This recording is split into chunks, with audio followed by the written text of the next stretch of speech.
ನಮಸ್ಕಾರ ವೀಕ್ಷಕರೇ, ಏಷ್ಯಾನೆಟ್ ಸುವರ್ಣ ನ್ಯೂಸ್ನ ಜಾತಕ ಫಲ ವಿಶೇಷ ಕಾರ್ಯಕ್ರಮಕ್ಕೆ ಸ್ವಾಗತ. ನಾನು ನಯನ ಶಂಕರ್. ಇವತ್ತು ಸೋಮವಾರ. ಈ ದಿನದ ವಿಶೇಷತೆ ಏನು, ಇವತ್ತು ದ್ವಾದಶ ರಾಶಿಗಳ ಫಲಾಫಲ ಹೇಗಿದೆ, ಜೊತೆಗೆ ನೀವು ಕಳಿಸಿರುವಂತಹ ಸಂದೇಶಗಳಿಗೆ ಪರಿಹಾರವೇನು, ಎಲ್ಲವನ್ನ ನೋಡ್ತಾ ಹೋಗೋಣ. ಇದೀಗ ನಮ್ಮ ಜೊತೆ ಖ್ಯಾತ ಜ್ಯೋತಿಷಿಗಳಾಗಿರುವಂತಹ ಶ್ರೀಕಂಠ ಶಾಸ್ತ್ರಿಯವರಿದ್ದಾರೆ. ಬನ್ನಿ ಅವರನ್ನ ಕಾರ್ಯಕ್ರಮಕ್ಕೆ ಸ್ವಾಗತಿಸೋಣ. ಶಾಸ್ತ್ರಿಗಳೇ, ಕಾರ್ಯಕ್ರಮಕ್ಕೆ ಸ್ವಾಗತ. ನಮಸ್ಕಾರ ಶಾಸ್ತ್ರಿಗಳೇ, ಇವತ್ತು ಸೋಮವಾರ. ಈ ದಿನದ ವಿಶೇಷತೆಯನ್ನು ತಿಳಿಸ್ಕೊಡೋದಾದರೆ. ಶ್ರೀ ಗುರುಭ್ಯೋ ನಮಃ. ಹರಿ ಓಂ. ಮೂರ್ತಿತ್ವೇ ಪರಿಕಲ್ಪಿತ ಶಶಿಭೃತೋ ವರ್ತ್ಮ ಪುನರ್ಜನ್ಮನ ಮಾತ್ಮೇತ್ಯಾತ್ಮವಿದಾಂ ಕೃತುಶ್ಚ ಯಜದಾಂ ಭರ್ತ ಅಮರ ಜ್ಯೋತಿಷಾಂ ಲೋಕಾನಾಂ ಪ್ರಳಯೋದ್ಭವ ಸ್ಥಿತಿ ವಿಭಶ್ಚಾನೇಕಧಾಯ ಶಿರತೌ ವಾಚನ್ನ ಸದದಾತ್ವನೇಕ ಕಿರಣ ತ್ರೈಲೋಕ್ಯ ದೀಪೋರವಿಃ. ಸಮಸ್ತ ವೀಕ್ಷಕರಿಗೆ ಶುಭೋದಯ, ಶುಭ ಬೆಳಗು. ಈ ದಿನದ ಸಂದೇಶಗಳನ್ನು ಪರಿಶೀಲಿಸುವ ಪೂರ್ವದಲ್ಲಿ ಹೊತ್ತಿನ ಪಂಚಾಂಗವನ್ನು ಗಮನಿಸಿಕೊಳ್ಳೋಣ. ಶ್ರೀ ವಿಶ್ವಾವಸು ಸಂವತ್ಸರ ದಕ್ಷಿಣಾಯಣ ಹೇಮಂತ ಋತು ಪುಷ್ಯಮಾಸ ಕೃಷ್ಣ ಪಕ್ಷವಾಗಿದೆ. ಈ ದಿವಸ ಸೋಮವಾರವಾಗಿರತಕ್ಕಂಥದ್ದು ದ್ವಿತೀಯ ತಿಥಿ, ಪುಷ್ಯ ನಕ್ಷತ್ರ. ಈ ದಿವಸ ಸೋಮವಾರವಾಗಿದೆ. ಪರಶಿವನ ಆರಾಧನೆಯ ದಿವಸ. ಪರಶಿವನಿಗೆ ಏನು ಬೇಕು ಬಹಳ ಮುಖ್ಯವಾಗಿ ಅಂತಂದರೆ, ನಿಮಗೆಲ್ಲ ಚೆನ್ನಾಗಿ ಗೊತ್ತಿದೆ, ಭಕ್ತಿ ಬೇಕಾಗಿದೆ ಅಂತ ಅಲ್ವಾ. ಪರಮಾತ್ಮನಿಗೆ, ಪರಶಿವನಿಗೆ ತಾದಾತ್ಮ್ಯವಾದ ಭಕ್ತಿ ಬೇಕು. ಅವನು ಬಯಸ್ತಕ್ಕಂಥದ್ದು ಅದೇ. ಅವನಿಗೆ ಬಡವ ಬಲ್ಲಿದ ಭೇದ ಇಲ್ಲ, ಅವನಿಗೆ ಭಕ್ತಿ ಬೇಕು ಅಷ್ಟೇ. ಅವನು ಶ್ರೀಮಂತನಾಗಿರಲಿ ಬಡವನಾಗಿರಲಿ, ಯಾವುದೇ ವರ್ಗ ವರ್ಣ, ಅವನು ಕಪ್ಪಗಿದಾನೋ ಅವನು ಬೆಳ್ಳಗಿದಾನೋ, ಅವನು ಆ ಜಾತಿಯವನು ಈ ಜಾತಿಯವನು, ಇದ್ಯಾವುದನ್ನು ಲೆಕ್ಕಿಸದೆ ಎಲ್ಲದರಲ್ಲೂ ಇದ್ದಾನವನು. ಈಶಾವಾಸ್ಯಮಿದಂ ಸರ್ವಂ ಯತ್ಕಿಂಚ ಜಗತ್ಯಾನ್ ಜಗತ್ ತೇನ ತ್ಯಕ್ತೇನ ಭುಂಜೀತ. ಇದು ಈಶಾವಾಸ್ಯೋಪನಿಷತ್ತು ಏನು ಹೇಳ್ತಪ್ಪ ಅಂದರೆ, ಎಲ್ಲದರಲ್ಲೂ ಅವನಿದ್ದಾನೆ. ನಾವು ರುದ್ರ ಪ್ರಶ್ನ ಅಂತಕ್ಕಂಥದ್ದು ನೋಡಿದ್ರೆ ಒಂದು ಧೂಳಿನ ಕಣದಲ್ಲೂ ಅವನಿದ್ದಾನೆ ಅಂತ. ಹೌದಲ್ವಾ? ಎಲ್ಲಿಲ್ಲ ಪರಮಾತ್ಮ, ಎಲ್ಲ ಕಡೆ ವ್ಯಾಪಿಸಿದ್ದಾನೆ. ಎಲ್ಲ ಕಡೆ ಕಂಡುಕೊಳ್ಳೋಕೆ ನಮಗಾಗಲ್ಲ, ಯಾಕಂದರೆ ನಾವು ದುರ್ಬಲರು ತುಂಬ. ಕಸದಲ್ಲಿದ್ದಾನೆ ಶಿವ ಅಂತಂದರೆ ನಾವು ಕಾಣ್ತೀವ. ಅವನಿಗೆ ಗರ್ಭಗುಡಿಯಲ್ಲಿ ಇರಬೇಕು, ಅವನು ಮಹಾ ಅಲಂಕಾರಯುತನಾಗಿರಬೇಕು. ಅಲ್ಲಿ ದೀಪ ಬೆಳಗದಾಗ ನಮ್ಮ ಮನಗಳು ತಣಿಯುತ್ತೆ. ಆದರೆ ಶಿವನಿಗೆ ಅದಿಲ್ಲ. ಅವನು ಸರ್ವತ್ರ ಎಲ್ಲ ಕಡೆ ನೆಲೆಸಿದ್ದಾನೆ, ಸರ್ವವ್ಯಾಪಕನಾಗಿದ್ದಾನೆ. ಈಶಾವಾಸ್ಯಮಿದಂ ಸರ್ವಂ, ಈ ಸರ್ವವೂ ಕಾಲವನ್ನು ಸೇರಿಕೊಂಡು, ಜಗತ್ತನ ದೇಶವನ್ನು ಸೇರಿಕೊಂಡು ಎಲ್ಲವೂ ಕೂಡ ಅವನೇ ಆಗಿದ್ದಾನೆ. ಅದನ್ನು ನಾವು ಕಷ್ಟ, ಆ ರೀತಿಯಲ್ಲಿ ಕಾಣೋದು ಬಹಳ ಕಷ್ಟ. ಹಾಗಾಗಿನೇ ನಾಮರೂಪ ಅಂತ ಬೇಕಾಗಿರೋದು ನಮಗೆ. ಶಿವಕಣ್ಣು ಹಾಗೆ ಯಾವುದೋ ಸ್ವರೂಪದಲ್ಲಿ ಅವನು ಫೋಟೋವೋ ಲಿಂಗವೋ ಯಾವುದೋ ಆದೀತು ಕಣ್ಣಿಗೆ ಕಾಣಿಸ್ತಾ ಇರಬೇಕು ಮತ್ತು ಶಿವ ಅಂತ ಹೇಳ್ಕೊಳ್ಬೇಕು. ನಾವಲ್ಲಿ ಹೋಗಿ ಎಷ್ಟು ನಮ್ಮಲ್ಲಿ ಶ್ರದ್ಧೆ ಇರಬೇಕು ಅಂದರೆ, ನಾವು ಯಾವತ್ತೂ ಒಂದು ಕಲ್ಲಿಗೆ ನಮಸ್ಕಾರ, ಕಲ್ಲಿನಿಂದ ಆದಂತಹ ಈ ಥರ ಏನೂ ಹೇಳಲ್ಲ ನಾವು. ಒಂದು ಶಿಲೆಗೆ ಅಂತ ಹೇಳಲ್ಲ ನಾವು. ಶಿವಾಯ ನಮಃ, ಶಂಕರಾಯ ನಮಃ ನೋಡ್ತಾ ಇರೋದು ನಾವು ಕಲ್ಲನ್ನೇ. ಆದರೆ ನಮಗೆ ಅದು ಕಲ್ಲಲ್ಲ. ಶಿವಾಯ ನಮಃ ಅಂತ ಅರ್ಚನೆ ಮಾಡ್ತೀವಿ, ಶಂಕರಾಯ ನಮಃ. ಆ ರೀತಿ ಸರ್ವತ್ರವೂ ಕಾಣಬೇಕು ನಾವು. ಆ ಲಿಂಗದಲ್ಲಿ ಅದು ಕಲ್ಲು ಅಂದ್ಕೊಳ್ಳದೆ ಶಿವ ಅಂದ್ಕೊಳ್ತೀವೋ, ಕಸವನ್ನು ಹಾಗೆ ಕಾಣಬೇಕು. ಅದನ್ನು ಹೇಳುತ್ತೆ. ಆ ಥರ ಆಗಲಿಕ್ಕೆ ದೊಡ್ಡ ಮನಸ್ಸು ಬೇಕು, ತುಂಬ ಒಳ್ಳೆಯ ಅರಿವು ಬೇಕಾಗುತ್ತೆ. ಇದನ್ನು ಕೊಡಬೇಕು ಶಿವ ನಮಗೆ. ಇರಲಿ, ಅಂತೂ ಈ ಒಂದು ಸಂದರ್ಭದಲ್ಲಿ ಶಿವನಲ್ಲಿ ಪ್ರಾರ್ಥನೆ ಮಾಡೋಣ. ನಮ್ಮ ಮನಸ್ಸು ಅಂಥ ಒಂದು ಪಕ್ವವಾದ ಅರಿವಿನಿಂದ ತುಂಬಲಿ, ಬದುಕನ್ನು ಹಾಗೆ ಭವ್ಯವಾಗಿ ಎಲ್ಲವನ್ನು ಸರ್ವವನ್ನು ಆ ರೀತಿ ಕಾಣುವ ಹಾಗಾಗಲಿ, ಅಂಥ ಒಂದು ದೊಡ್ಡ ಮನಸ್ಸು ನಮಗೆ ಬರಲಿ ಅಂತ ಪ್ರಾರ್ಥನೆ ಸಲ್ಲಿಸೋಣ. ತಾನಾಗೇ ನಮ್ಮ ಕಷ್ಟಗಳು ದೂರ ಆಗುತ್ತೆ. ನಮಗೆ ಯಾವುದು ಬದುಕಿಗೆ ಯಾವ್ಯಾವುದು ಬಂದು ಒದಗುತ್ತೋ ಅದೆಲ್ಲವೂ ಶಿವನ ಪ್ರಸಾದ ಅಂತ ಅನ್ನಿಸ್ಕೊಳ್ಳುತ್ತೆ. ಆಗ ಕಷ್ಟ ಅನಿಸೋದೇ ಇಲ್ಲ ಯಾವುದುವೆ. ಆ ಮನಸ್ಥಿತಿ ಬರಲಿ ಅಂತ ಶಿವನಲ್ಲಿ ಪ್ರಾರ್ಥನೆ ಮಾಡೋಣ. ಖಂಡಿತವಾಗ್ಲೂ ಶಾಸ್ತ್ರಿಗಳೇ, ನೀವು ಹೇಳಿರುವಂಥ ಮಾತು 100ಕ್ಕೆ 100 ಸತ್ಯ. ಅದಕ್ಕೆ ತಾನೇ ಶಿವನನ್ನು ಸರ್ವಾಂತರ್ಯಾಮಿ ಅಂತ ಹೇಳೋದು. ಆತ ಎಲ್ಲ ಕಡೆ ಇರ್ತಾನೆ, ಆತನನ್ನು ನೋಡುವ ಮನಸ್ಸು ನಮಗಿರಬೇಕು ಅನ್ನೋದನ್ನು ತಿಳಿಸ್ಕೊಟ್ಟಿದ್ದೀರಾ. ಈಗ ವೀಕ್ಷಕರು ಸಾಕಷ್ಟು ಸಂದೇಶ ಕಳಿಸಿದ್ದಾರೆ, ಅದನ್ನು ನೋಡ್ತಾ ಹೋಗೋಣ ಶಾಸ್ತ್ರಿಗಳೇ. ಮೊದಲನೇ ಸಂದೇಶವನ್ನು ಬೆಂಗಳೂರಿನಿಂದ ಸನತ್ ಅವರು ಕಳಿಸಿದ್ದಾರೆ. ಸನತ್ ಅವರ ಜನ್ಮ ದಿನಾಂಕ 23/1/2010. ಹುಟ್ಟಿದ ಸಮಯ ಬೆಳಗ್ಗೆ 6 ಗಂಟೆ.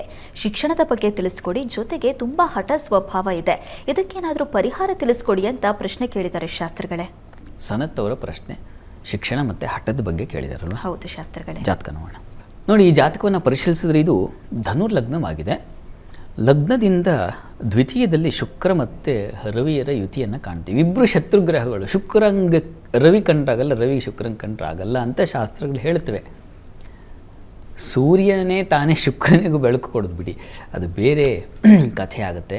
ಅಂತೂ ಜಾತಕದ ದೃಷ್ಟಿಯಿಂದ ರವಿ ಶುಕ್ರರು ಒಟ್ಟಾಗಿದ್ದರೆ ಸಾಮಾನ್ಯವಾಗಿ ಈ ಥರ ಹಠ, ಕೋಪ ಇವುಗಳನ್ನೆಲ್ಲ ಸೂಚಿಸುತ್ತೆ ಅಲ್ಲಿ. ಹಾಗಂತ ಅಷ್ಟೇ ಅಂತಲ್ಲ, ಶುಕ್ರ ಮೌಢ್ಯನಾಗಿದ್ದಾನ ನೋಡೋಣ. ಮೌಢ್ಯನಾಗಿದ್ದ ಆ ಕಾರಣದಿಂದಾಗಿ ಸ್ವಲ್ಪ ಹಠ ಜಾಸ್ತಿ, ಯಾವುದೋ ಅರ್ಥ ಆಗದೆ ಹೋಗ್ತಕ್ಕಂಥದ್ದು, ಸಂದರ್ಭವನ್ನು ಗಮನಿಸ್ಕೊಳ್ಳದೆ ಇರತಕ್ಕಂಥದ್ದು, ಇದೆಲ್ಲ ಉಂಟಾಗುತ್ತೆ ಇದರಿಂದಾಗಿ. ಇದಕ್ಕೇನಪ್ಪ ಅಂತಂದರೆ ನೋಡಿ, ಈಶ್ವರ ಸನ್ನಿಧಾನಕ್ಕೆ ಸ್ವಲ್ಪ ಗೋಧಿ ಹಾಗೂ ಅವರೆ ಇದನ್ನು ತಗೊಂಡು ಹೋಗಿ ದಾನ ಮಾಡಿ ಆ ಸನತ್ ಬಳಿ ಕಳಿಸ್ಬೇಕು. ದೇವಸ್ಥಾನಕ್ಕೆ ಕರ್ಕೊಂಡು ಹೋಗಿ ನಿಮ್ಮ ಮಗುವಿನ ಬಳಿ ಇದನ್ನು ಮಾಡಿಸಬೇಕು. ಸ್ವಲ್ಪ ಗೋಧಿ ಮತ್ತು ಅವರೆ ಇದನ್ನು ನಿರಂತರವಾಗಿ ಮಾಡಲಿ. ವಿದ್ಯಾಭ್ಯಾಸ ಮುಗಿಯುವವರೆಗೆ ಪ್ರತಿ ಭಾನುವಾರ ಮಾಡಿದ್ರೆ ಆಗುತ್ತೆ. ಪ್ರತಿ ಭಾನುವಾರ ಅಥವಾ ಶುಕ್ರವಾರ ಯಾವುದನ್ನು ನೀವು ಆಯ್ಕೆ ಮಾಡ್ಕೊಳ್ಳಿ ದಿನವನ್ನು. ಅಂತೂ ಇವೆರಡು ತೊಗೊಂಡು ಹೋಗಿ ದಯವಿಟ್ಟು ಕೊಡಿ, ಅದು ತುಂಬ ಸಹಾಯವಾಗುತ್ತೆ. ಚೆನ್ನಾಗಿದೆ. ಮುಂದೆ ಹೈಯರ್ ಸ್ಟಡೀಸ್ ಬರುವ ವೇಳೆಗೆ ಅಲ್ಲಿ ಚಂದ್ರನ ಕೃಪೆ ಉಂಟಾಗಿ ಅನುಕೂಲ ಉಂಟಾಗುತ್ತೆ, ಆತಂಕ ಬೇಡ. ಈಗ ಪ್ರಸ್ತುತ ಕಾಲ ನಡೀತಾ ಇರ್ತಕ್ಕಂಥದ್ದು ಶುಕ್ರ ಕಾಲವೇ ನಡೀತಾ ಇದೆ. ಶುಕ್ರನ ದಶೆಯಲ್ಲಿ ಈಗ ಗುರುಭಕ್ತಿ ನಡೀತಾ ಇದೆ. ನೋಡಿ, ಈ ಒಂದು ನಾನೇನು ಪರಿಹಾರ ಹೇಳಿದೆ ಅದನ್ನು ಮಾಡಿ, ಅದರಿಂದ ಅವರಿಗೆ ಅನುಕೂಲ ಆಗುತ್ತೆ. ವಿದ್ಯಾಭ್ಯಾಸದಲ್ಲೂ ಆಸಕ್ತಿ ಬರುತ್ತೆ ಮತ್ತು ಈ ಹಠ ಈ ಏನು ಕಲಹದ ವಾತಾವರಣ ಎಲ್ಲ ನಿವಾರಣೆ ಆಗುತ್ತೆ. ಒಳ್ಳೆಯದಾಗಲಿ. ಸರಿ ಶಾಸ್ತ್ರಿಗಳೇ, ಮುಂದಿನ ಸಂದೇಶವನ್ನು ಚಳ್ಳಕೆರೆಯಿಂದ ಸುರೇಶ್ ಅವರು ಕಳಿಸಿದ್ದಾರೆ. ಸುರೇಶ್ ಅವರ ಜನ್ಮ ದಿನಾಂಕ 4/12/1959. ಹುಟ್ಟಿದ ಸಮಯ ಸಂಜೆ 5 ಗಂಟೆ. ಆರೋಗ್ಯ ಸಮಸ್ಯೆ ಇದೆ, ಪರಿಹಾರ ತಿಳಿಸ್ಕೊಡಿ ಅಂತ ಪ್ರಶ್ನೆ ಕೇಳಿದ್ದಾರೆ ಶಾಸ್ತ್ರಿಗಳೇ. ಸುರೇಶ್ ಅವರ ಪ್ರಶ್ನೆ ಆರೋಗ್ಯ ಸಮಸ್ಯೆ ಇದೆ ಅಂತ ಕೇಳಿದಾರಲ್ಲ? ಹೌದು ಶಾಸ್ತ್ರಿಗಳೇ. ಜಾತಕ ನೋಡೋಣ. ನೋಡಿ, ಈ ಜಾತಕವನ್ನು ಗಮನಿಸಿದ್ರೆ ಇದು ವೃಷಭ ಲಗ್ನವಾಗಿದೆ. ಲಗ್ನಾಧಿಪತಿ ಲಗ್ನ ಸ್ಥಾನದಲ್ಲೇ ಇದ್ದಾನೆ, ಆತಂಕ ಬೇಡ. ಅಷ್ಟಮದಲ್ಲಿ ಶನೈಶ್ವರ ಇದೆ. ನೋಡೋಣ ಈಗ ಕಾಲ ಯಾವುದಿದೆ ಅಂತ. ಈಗ ಬುಧ ದಶೆಯಲ್ಲಿ ಬುಧಭುಕ್ತಿ ನಡೀತಾ ಇದೆ. ಬುಧ ಜಾತಕದಲ್ಲಿ ಅವನು ಸಪ್ತಮ ಸ್ಥಾನದಲ್ಲಿ ಶತ್ರು ಕ್ಷೇತ್ರದಲ್ಲಿ ಇರೋದು ಅಷ್ಟೇ ಅಲ್ಲ, ಮೌಢ್ಯನಾಗಿದ್ದಾನ ಅಂದರೆ ಮೌಢ್ಯನಾಗೇನೂ ಇಲ್ಲ. ಆತಂಕ ಬೇಡ. ನರಸಿಂಹನ ಆರಾಧನೆಯಿಂದ ಅನುಕೂಲ ಆಗುತ್ತೆ ಅಂತ ಇದೆ. ನರಸಿಂಹ ಕವಚವನ್ನು ಹೇಳ್ಕೊಳ್ಳೋದು, ನರಸಿಂಹ ಸನ್ನಿಧಾನದಲ್ಲಿ ಅಭಿಷೇಕ ಮಾಡಿಸ್ತಕ್ಕಂಥದ್ದು, ಸ್ವಲ್ಪ ತೀರ್ಥ ಸೇವನೆ, ಇದರಿಂದ ಖಂಡಿತ ಅನುಕೂಲ ಆಗುತ್ತೆ. ನೀವು ಗಾಬರಿ ಆಗಬೇಡಿ. ನರಸಿಂಹ ಕವಚ ಹೇಳ್ಕೊಳ್ಳಿ, ತುಂಬ ತುಂಬ ಅನುಕೂಲ ಆಗುತ್ತೆ. ಆರೋಗ್ಯ ಸರಿ ಹೋಗುತ್ತೆ. ಧೈರ್ಯವಾಗಿರಿ. ಒಳ್ಳೆಯದಾಗಲಿ. ಸರಿ ಶಾಸ್ತ್ರಿಗಳೇ, ಮುಂದಿನ ಸಂದೇಶವನ್ನು ಮೈಸೂರಿನಿಂದ ವೀರೇಶ್ ಅವರು ಕಳಿಸಿದ್ದಾರೆ. ವೀರೇಶ್ ಅವರ ಜನ್ಮ ದಿನಾಂಕ 29/3/1952. ಹುಟ್ಟಿದ ಸಮಯ ಬೆಳಗ್ಗೆ 6 ಗಂಟೆ. ಸ್ವಂತ ಮನೆ ಕಟ್ಟಬೇಕು ಅಂತ ಅಂದ್ಕೊಂಡಿದ್ದೀನಿ, ಅದು ಯಾವಾಗ ಆಗುತ್ತೆ ತಿಳಿಸ್ಕೊಡಿ ಅಂತ ಪ್ರಶ್ನೆ ಕೇಳಿದ್ದಾರೆ ಶಾಸ್ತ್ರಿಗಳೇ. ವೀರೇಶ್ ಅವರ ಪ್ರಶ್ನೆ ಸ್ವಂತ ಮನೆ ಬಗ್ಗೆ ಕೇಳಿದಾರಲ್ಲ? ಹೌದು ಶಾಸ್ತ್ರಿಗಳೇ. ಜಾತಕ ನೋಡೋಣ. ನೋಡಿ, ತಮ್ಮದು ಮೀನ ಲಗ್ನವಾಗಿದೆ. ಲಗ್ನದಿಂದ ಚತುರ್ಥಾಧಿಪತಿ ಬುಧ ನಿಮ್ಮ ಜಾತಕದಲ್ಲಿ ತುಂಬ ಬಲಹೀನನಾಗಿದೆ, ದುರ್ಬಲನಾಗಿದ್ದಾನೆ. ಆದರೆ ನೀಚ ಭಂಗ ರಾಜಯೋಗವೂ ಆಗಿದೆ ಅಲ್ಲಿ. ಹೀಗಾಗಿ ಆತಂಕ ಬೇಡ. ಪ್ರಸ್ತುತ ಕಾಲವನ್ನು ನೋಡಿದ್ರೆ ತಮಗೀಗ ಶನಿ ದಶೆಯಲ್ಲಿ ಈಗ ನಡೀತಾ ಇರತಕ್ಕಂಥದ್ದು ರಾಹುಭುಕ್ತಿ ನಡೀತಾ ಇದೆ. ನೋಡಿ, 2027 ಜುಲೈ ಅಲ್ಲಿಂದ ಅನುಕೂಲ ಇದೆ ಅನ್ನೋದನ್ನು ಹೇಳ್ತಾ ಇದೆ. ಈಗ ಸ್ವಲ್ಪ ತೊಡಕನ್ನು ಸೂಚಿಸ್ತಾ ಇದೆ. ಈಗ ವ್ಯಯ ಜಾಸ್ತಿ, ಖರ್ಚು ಜಾಸ್ತಿ, ಸ್ವಲ್ಪ ಕಾಲಿಗೂ ಪೆಟ್ಟು ಬೀಳ್ತಕ್ಕಂಥದ್ದು, ನರಗಳ ಸಮಸ್ಯೆ ಉಂಟಾಗ್ತಕ್ಕ, ಆರೋಗ್ಯದ ಸ್ವಲ್ಪ ತೊಡಕಿದೇವರೆ. ನಾಗಕವಚವನ್ನು ಪ್ರತಿ ದಿವಸ ಹೇಳ್ಕೊಳ್ಳಿ, ಕೇಳಿಸ್ಕೊಳ್ಳಿ, ಅದರಿಂದ ಸ್ವಲ್ಪ ಸಹಾಯವಾಗುತ್ತೆ. ನೀವು 27ರವರೆಗೆ ಕಾಯಬೇಕು. ಆಮೇಲೆ ನಿಮಗೆ ಮನೆ ಕಟ್ಟೋ ಅವಕಾಶ ಖಂಡಿತ ಇದೆ, ಕಟ್ತೀರ. ಒಳ್ಳೆಯದಾಗಲಿ. ಸರಿ ಶಾಸ್ತ್ರಿಗಳೇ, ಮುಂದಿನ ಸಂದೇಶವನ್ನು ವಿಜಯನಗರದಿಂದ ನಾಗರಾಜ್ ಅವರು ಕಳಿಸಿದ್ದಾರೆ. ನಾಗರಾಜ್ ಅವರ ಜನ್ಮ ದಿನಾಂಕ 2/10/2000. ಹುಟ್ಟಿದ ಸಮಯ ಸಂಜೆ 6 ಗಂಟೆ 56 ನಿಮಿಷ. ಕೆಲಸದ ಬಗ್ಗೆ ತಿಳಿಸ್ಕೊಡಿ ಅಂತ ಪ್ರಶ್ನೆ ಕೇಳಿದ್ದಾರೆ ಶಾಸ್ತ್ರಿಗಳೇ. ನಾಗರಾಜ್ ಅವರ ಪ್ರಶ್ನೆ ವೃತ್ತಿ ಸಂಬಂಧ ಇದೆ ಅಲ್ವಾ? ಹೌದು ಶಾಸ್ತ್ರಿಗಳೇ. ನೋಡೋಣ. ನೋಡಿ, ತಮ್ಮದು ಮೇಷಲಗ್ನವಾಗಿದೆ. ಲಗ್ನದಿಂದ ಕರ್ಮಾಧಿಪತಿ ಶನೈಶ್ಚರ ಧನಸ್ಥಾನದಲ್ಲಿದ್ದಾನೆ ಗುರುವಿನ ಜೊತೆಗೆ. ಪ್ರಸ್ತುತ ನಿಮಗೆ ಕೇತು ದಶೆಯಲ್ಲಿ ಈಗ ನಡೀತಾ ಇರತಕ್ಕಂಥದ್ದು ಗುರುಭುಕ್ತಿಯೇ ನಡೀತಾ ಇದೆ. ಈಗ ನೋಡಿ, ಅವಕಾಶ ಇದೆ, ಆತಂಕ ಬೇಡ. ನಿಮಗೆ 2026 ನವಂಬರ್ ಮುಂದಿನ ಅಂದರೆ ಇದೇ ವರ್ಷದ ಕೊನೆಯಿಂದ ನಾವು ಈ ವರ್ಷ ಕಳಿಬೇಕು ನಿಮಗೆ. ಆಮೇಲೆ ತುಂಬ ಚೆನ್ನಾಗಿದೆ, ಹಣಕಾಸಿನ ಅನುಕೂಲ ಇತ್ಯಾದಿ ಕಾಣ್ತೀವಿ. ಈಗಲೂ ಚೆನ್ನಾಗಿದೆ. ಗುರುಭುಕ್ತಿಯಲ್ಲಿ ಒಳ್ಳೆಯ ಫಲ ಸಿಗುತ್ತೆ ನಿಮಗೆ. ಪ್ರಯತ್ನ ಮಾಡಬೇಕಷ್ಟೇ. ನೀವು ಪ್ರತಿ ಶನಿವಾರ ಆಂಜನೇಯ ಸನ್ನಿಧಾನಕ್ಕೆ ಹೋಗಿ ಬನ್ನಿ. ಆಂಜನೇಯನಿಗೆ ಪ್ರಾರ್ಥನೆ ಮಾಡಿ, ಆಂಜನೇಯನ ಕೃಪೆಯಿಂದ ನಿಮಗೆ ಕೆಲಸ ಸಿಕ್ಬಿಡುತ್ತೆ ಅಷ್ಟೇ. ಅನುಕೂಲ ಇದೆ, ಗಾಬರಿ ಬೇಡ. ಒಳ್ಳೆಯದಾಗಲಿ. ಸರಿ ಶಾಸ್ತ್ರಿಗಳೇ, ಮುಂದಿನ ಸಂದೇಶವನ್ನು ಬೆಂಗಳೂರಿನಿಂದ ಸಿದ್ದುಶ್ರೀ ಅವರು ಕಳಿಸಿದ್ದಾರೆ. ಸಿದ್ದುಶ್ರೀ ಅವರ ಜನ್ಮ ದಿನಾಂಕ 1/2/2007. ಹುಟ್ಟಿದ ಸಮಯ ಮಧ್ಯಾಹ್ನ 1:20. ನೀಟ್ ಎಕ್ಸಾಮ್ ತಗೊಂಡಿದ್ದೀನಿ, ಮುಂದಿನ ಶಿಕ್ಷಣ ಯಾವ ರೀತಿ ಇರುತ್ತೆ ತಿಳಿಸ್ಕೊಡಿ ಅಂತ ಪ್ರಶ್ನೆ ಕೇಳಿದ್ದಾರೆ ಶಾಸ್ತ್ರಿಗಳೇ. ಸಿದ್ದುಶ್ರೀ ಅವರ ಪ್ರಶ್ನೆ, ಮುಂದೆ ನೀಟ್ ಎಕ್ಸಾಮ್ ತಗೊಂಡಿದ್ದಾರೆ, ಮುಂದೆ ಶಿಕ್ಷಣ ಯಾವ ರೀತಿ ಇರುತ್ತೆ ಚೋತ್ಕೊಂಡು ನೋಡಿ. ತಮ್ಮದು ವೃಷಭ ಲಗ್ನವಾಗಿದೆ. ಲಗ್ನದಿಂದ ಪಂಚಮಾಧಿಪತಿ ಬುಧ ನಿಮ್ಮ ಜಾತಕದಲ್ಲಿ ಕರ್ಮಸ್ಥಾನದಲ್ಲಿದ್ದಾನೆ, ಒಳ್ಳೆಯದು. ಲಗ್ನಾಧಿಪತಿ ಶುಕ್ರನ ಜೊತೆಗೆ ಸೇರಿದ್ದಾನೆ, ಇದು ಬಹಳ ಒಳ್ಳೆಯ ಲಕ್ಷಣ. ಹೀಗಾಗಿ ಪ್ರಸ್ತುತ ನಿಮಗೆ ಕಾಲ ನಡೀತಾ ಇರತಕ್ಕಂಥದ್ದು ಬುಧ ದಶೆಯಲ್ಲಿ ಈಗ ರವಿ ಭುಕ್ತಿ ನಡೀತಾ ಇದೆ. ರವಿ ಕೂಡ ಜಾತಕದಲ್ಲಿ ಭಾಗ್ಯಸ್ಥಾನದಲ್ಲಿದ್ದಾನೆ. ನೀವು ಸೂರ್ಯನ ಆರಾಧನೆ ಮಾಡಿ. ನೀಟ್ ಎಕ್ಸಾಮ್ ತೊಗೊಂಡಿದ್ದೀರಾ, ಮತ್ತೊಂದು ಹೇಗಾಗುತ್ತೆ ಅಂದರೆ ಈ ಭಯ ಇದೆಯಲ್ಲ, ಈ ಭಯ ನಿವಾರಣೆಗೆ ಸೂರ್ಯನ ಆರಾಧನೆ, ಶಿವನ ಆರಾಧನೆ ಎರಡೂ ಬೇಕು. ನಾನು ಆಗಲೇ ಹೇಳಿದೆ, ಶಿವನ ಆರಾಧನೆ ಮಾಡೋದರಿಂದ ನಮಗೆ ಎಂಥ ಅರಿವು ಬರುತ್ತೆ ಅಂತ. ಹೀಗಾಗಿ ಶಿವನ ಪ್ರಾರ್ಥನೆ ಪ್ರತಿ ಭಾನುವಾರ ಶಿವಸನ್ನಿಧಾನದಲ್ಲಿ ಒಂದು ವಿಶೇಷವಾಗಿ ಬಿಲ್ವಾರ್ಚನೆ ಮಾಡಿಸಿ, ತುಂಬ ಸಹಾಯವಾಗುತ್ತೆ, ಮಾಡಿ ನೋಡಿ, ಒಳ್ಳೆಯದಾಗಲಿ. ಶಾಸ್ತ್ರಿಗಳೇ, ಮೊದಲ 6 ರಾಶಿಗಳ ಈ ದಿನದ ಫಲಾಫಲ ತಿಳಿಸ್ಕೊಡೋದಾದರೆ? 12 ರಾಶಿಗಳ ಫಲಾಫಲ ತಿಳಿಯುವ ಮುನ್ನ ಈ ಹೊತ್ತಿನ ಗ್ರಹಸ್ಥಿತಿಯನ್ನು ಗಮನಿಸ್ಕೊಳ್ಳೋದಾದರೆ, ವೃಷಭ ರಾಶಿಯಲ್ಲಿ ಮಾಂದ್ಯ ಉದಯ ಆಗಿದೆ ಈ ದಿವಸ. ಮಿಥುನ ರಾಶಿಯಲ್ಲಿ ಗುರು ಇರತಕ್ಕಂಥದ್ದು, ಚಂದ್ರ ಇರತಕ್ಕಂಥದ್ದು ಕರ್ಕಟಕ ರಾಶಿಯಲ್ಲಿ, ಕೇತು ಇರತಕ್ಕಂಥದ್ದು ಸಿಂಹ ರಾಶಿಯಲ್ಲಿ, ರವಿ ಶುಕ್ರ ಬುಧ ಹಾಗೂ ಕುಜರನ್ನು ಕಾಣ್ತಾ ಇದ್ದೀವಿ, ಅದು ಧನು ರಾಶಿಯಲ್ಲಿ. ಇನ್ನು ರಾಹು ಮತ್ತು ಶನೈಶ್ಚರು ಕುಂಭ ಮೀನಗಳಲ್ಲಿದ್ದಾರೆ. ಹೀಗಿರುವಾಗ 12 ರಾಶಿಗಳ ಫಲಾಫಲ ತಿಳಿತಾ ಹೋಗೋಣ. ಮೊದಲಿಗೆ ಮೇಷರಾಶಿ. ಮೇಷರಾಶಿಯವರ ಈ ದಿವಸ ಮಾತಿನಲ್ಲಿ, ಕುಟುಂಬದಲ್ಲಿ ತೊಂದರೆಗಳು, ಅಂದರೆ ಕುಟುಂಬದಲ್ಲಿ ಮಾತಿನ ಘರ್ಷಣೆ ಅನ್ನೋದನ್ನು ಸೂಚಿಸ್ತಾ ಇದೆ, ಹುಷಾರು. ಹಣಕಾಸಿನ ವ್ಯತ್ಯಾಸ ಮಾಡ್ಕೊಂಡ್ಬಿಡೋ ಸಾಧ್ಯತೆ ಕೂಡ ಇದೆ, ಗಮನ ಇರಲಿ ಹಣಕಾಸಿನ ವಿಚಾರದಲ್ಲಿ. ವಿದ್ಯಾರ್ಥಿಗಳಿಗೆ ಸ್ವಲ್ಪ ತೊಡಕು, ತೊಂದರೆ ಸೂಚಿಸ್ತಾ ಇದೆ. ಮನೆಯಲ್ಲಿ ಒಂಥರ, ಶಾಲೆಯಲ್ಲಿ ಒಂಥರ ಗಲಾಟೆ, ಘರ್ಷಣೆ ಈ ಥರದ್ದಿದೆ, ಹುಷಾರು. ಉಳಿದ ಹಾಗೆ ಕೃಷಿಕರಿಗೆ ತುಂಬ ಚೆನ್ನಾಗಿದೆ. ಬಂಧು ಮಿತ್ರರಲ್ಲಿ ತುಂಬ ಅನ್ಯೋನ್ಯ ಬಾಂಧವ್ಯ ಇರ್ತದೆ ಈ ದಿವಸ. ನೀರಿನ ಸಮೃದ್ಧಿ, ಮುಖ್ಯವಾಗಿ ಕೃಷಿಕರಿಗೆ ಉತ್ತಮ ರೀತಿಯ ಅನುಕೂಲ ಸೂಚಿಸ್ತಾ ಇದೆ, ತುಂಬ ಚೆನ್ನಾಗಿದೆ ಈ ದಿವಸ. ಒಂದು ರೀತಿಯಲ್ಲಿ ಸ್ತ್ರೀಯರಿಗೆ ಮನರಂಜನೆ, ಮನಸ್ಸಿಗೆ ಹಿತವಾದ ಆಪ್ತರ ಜೊತೆಗೆ ಸುತ್ತಾಟ, ಈ ರೀತಿಯಲ್ಲೆಲ್ಲ ಚೆನ್ನಾಗಿದೆ. ವೃತ್ತಿಯಲ್ಲೆಲ್ಲ ಅನುಕೂಲ ಇದೆ, ಆತಂಕ ಬೇಡ. ಪ್ರಾರ್ಥನೆಗೆ ದಿವಸ ನೋಡಿ, ಈ ದಿವಸ ಸರಸ್ವತಿ, ವಾಕ್ ಸರಸ್ವತಿ ಪ್ರಾರ್ಥನೆ ಮಾಡೋದು ಒಳ್ಳೆಯದು. ಇನ್ನು ವೃಷಭ ರಾಶಿ.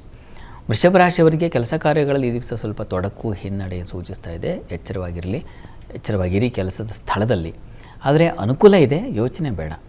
ತೊಡಕುಗಳಿದ್ದಾವೆ, ಹಾಗಂತ ಬರೀ ತೊಡಕೆ ಅಂತಲ್ಲ, ಸ್ವಲ್ಪ ಮಟ್ಟಿಗಿನ ಸಹಾಯವೂ ಉಂಟಾಗುತ್ತೆ ಈ ದಿವಸ. ನಿಮಗೆ ಹಣಕಾಸಿನ ಸಮೃದ್ಧಿ ಚೆನ್ನಾಗಿರ್ತದೆ. ಸಹೋದರರು, ಸೇವಕರಿಂದ ಸಹಾಯ ಇತ್ಯಾದಿಗಳ ನಿರೀಕ್ಷೆ ಮಾಡ್ತಾಯಿದ್ದಾರೆ, ಅದಕ್ಕೆ ಅನುಕೂಲ ತುಂಬ ಚೆನ್ನಾಗಿದೆ ಈ ದಿವಸ. ಸ್ವಲ್ಪ ಮಟ್ಟಿಗೆ ತಲೆ ಸಿಡಿತ, ತಲೆನೋವು, ತಲೆ ಸಂಬಂಧಿ ತೊಂದರೆಗಳು ಉಂಟಾಗೋ, ಕಣ್ಣಿನ ಬಾಧೆ ಉಂಟಾಗೋ ಸಾಧ್ಯತೆ ಇದೆ, ಎಚ್ಚರ ಇರಲಿ. ದುರ್ಗಾ ಕವಚ ಹೇಳ್ಕೊಳ್ಳಿ, ತುಂಬ ಅನುಕೂಲ ಆಗುತ್ತೆ. ಇನ್ನು ಮಿಥುನ ರಾಶಿ. ಮಿಥುನ ರಾಶಿಯವರಿಗೆ ದಿವಸ ಸುಗ್ರಾಸ ಭೋಜನ, ಕುಟುಂಬದಲ್ಲಿ ಉತ್ತಮ ಬಾಂಧವ್ಯ, ಸ್ತ್ರೀಯರಿಗೆ ಹಣಕಾಸಿನ ಸೌಕರ್ಯ, ಮಾತಿನಿಂದ ಸೌಖ್ಯತೆ ಉಂಟಾಗ್ತಕ್ಕಂಥದ್ದು. ವಿದ್ಯಾರ್ಥಿಗಳಿಗೆ ತುಂಬ ಚೆನ್ನಾಗಿದೆ. ಪತ್ರಿಕಾ ರಂಗದಲ್ಲಿರ್ತಕ್ಕಂಥವ್ರಿಗೆ ತುಂಬ ಚೆನ್ನಾಗಿದೆ ಈ ದಿವಸ. ಜಲೋತ್ಪನ್ನ, ಜಲಕ್ಷೇತ್ರಗಳಲ್ಲಿ ಕೆಲಸ ಮಾಡೋರಿಗೆಲ್ಲ ತುಂಬ ಅಧಿಕ ಲಾಭವನ್ನು ಕಾಣ್ತಕ್ಕಂಥದ್ದು. ದ್ರವ ವ್ಯಾಪಾರಿಗಳಿಗೆ ವಿಶೇಷ ಲಾಭ ಎಷ್ಟೆಲ್ಲ ಇದೆ. ವೃತ್ತಿಯಲ್ಲೂ ತುಂಬ ಚೆನ್ನಾಗಿದೆ ಈ ದಿವಸ, ಆತಂಕ ಬೇಡ. ಈ ದಿವಸ ಸ್ವಲ್ಪ ಕಾಲಿಗೆ ಪೆಟ್ಟಾಗಬಹುದು, ಹುಷಾರು. ನೀವು ಕೂಡ ದುರ್ಗಾ ಕವಚ ಹೇಳ್ಕೊಳ್ಳಿ ಈ ದಿವಸ. ನೀವು ವ್ಯಾಪಾರಿಗಳಾಗಿದ್ದರೆ ಸ್ವಲ್ಪ ಹುಷಾರಾಗಿರಿ ಈ ದಿವಸ. ಇನ್ನು ಕರ್ಕಟಕ ರಾಶಿ. ಕರ್ಕಟಕ ರಾಶಿಯವರಿಗೆ ಈ ದಿವಸ ಲಾಭದಾಯಕವಾಗಿದೆ. ವಿದೇಶ ವಹಿವಾಟಿನ ಅನುಕೂಲ ತುಂಬ ಚೆನ್ನಾಗಿರ್ತದೆ, ಲಾಭ ಇರ್ತದೆ. ವಿದೇಶ ಪ್ರಯಾಣದಲ್ಲೂ ಅನುಕೂಲ ಕಾಣ್ತೀರಾ ಈ ದಿವಸ. ಆರೋಗ್ಯದಲ್ಲಿ ಚೇತರಿಕೆ ಕಾಣ್ತೀರಾ. ಹೆಣ್ಣು ಮಕ್ಕಳಿಗೆ ಹೆಚ್ಚಿನ ಬಲ, ಗೌರವ, ವಿಶ್ವಾಸ, ಕೆಲಸ ಕಾರ್ಯಗಳಲ್ಲಿ ಅನುಕೂಲಗಳು, ಈ ರೀತಿಯಲ್ಲಿ ಅತ್ಯಂತ ಶುಭದಾಯಕವಾಗಿದೆ ಈ ದಿವಸ. ಸಂಗಾತಿಯಲ್ಲೂ ಅನ್ಯೋನ್ಯತೆ, ಸಾಮರಸ್ಯ ಕಾಣ್ತೀರಾ. ವ್ಯಾಪಾರಿಗಳಿಗೆ ತುಂಬ ಚೆನ್ನಾಗಿದೆ. ಹಾಲು ಹೈನು ಕ್ಷೇತ್ರದವರಿಗೆ ಸಮೃದ್ಧವಾಗಿದೆ ಈ ದಿವಸ, ಚೆನ್ನಾಗಿದೆ. ಹೆಚ್ಚಿನ ಪಾಲು ಚೆನ್ನಾಗಿದೆ. ಇಷ್ಟ ದೇವತಾ ಆರಾಧನೆ ಮಾಡಿ.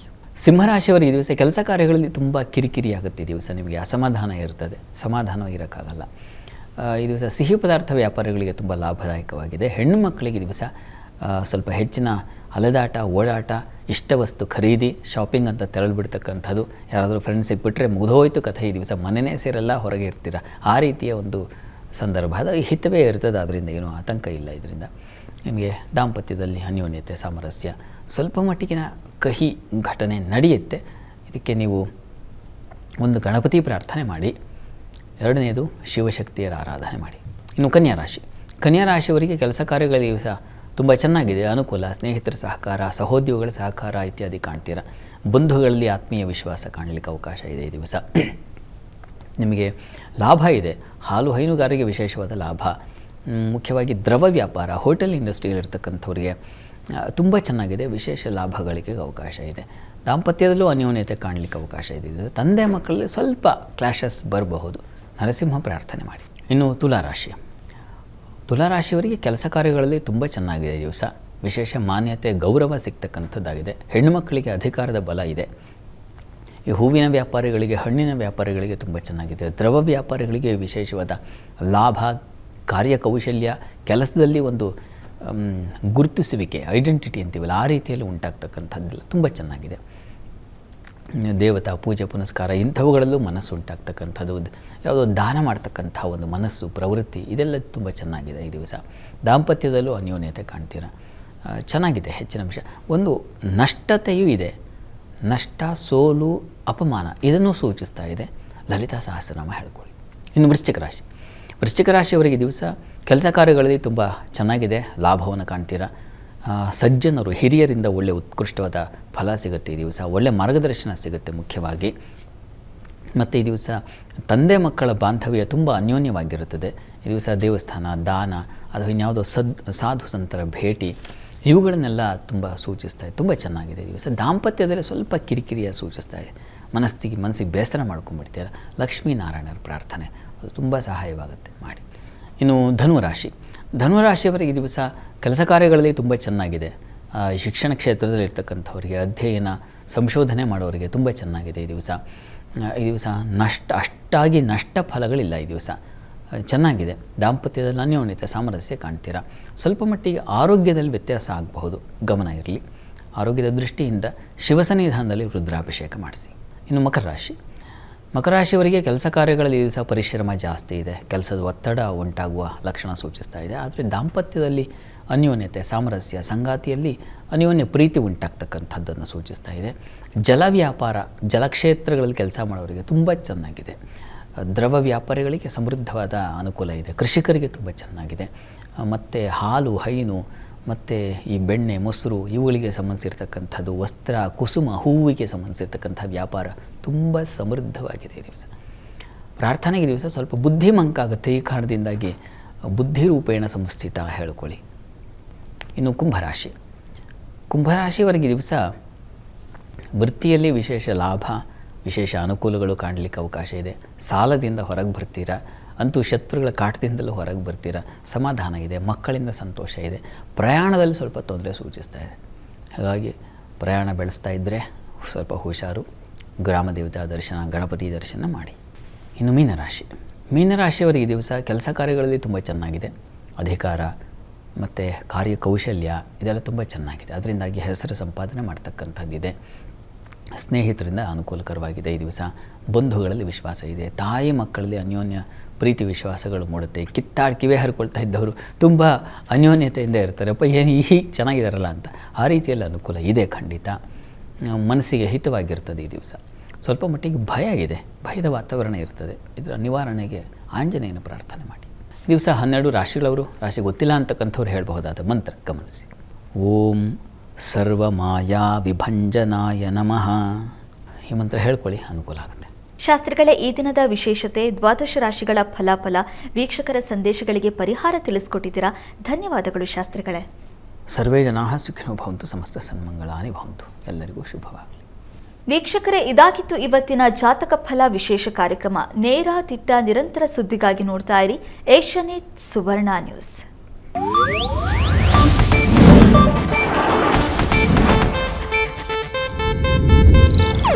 ಇದು ಏಷ್ಯಾನೆಟ್ ನ್ಯೂಸ್ ನೆಟ್ವರ್ಕ್ ಪ್ರಸ್ತುತಿ.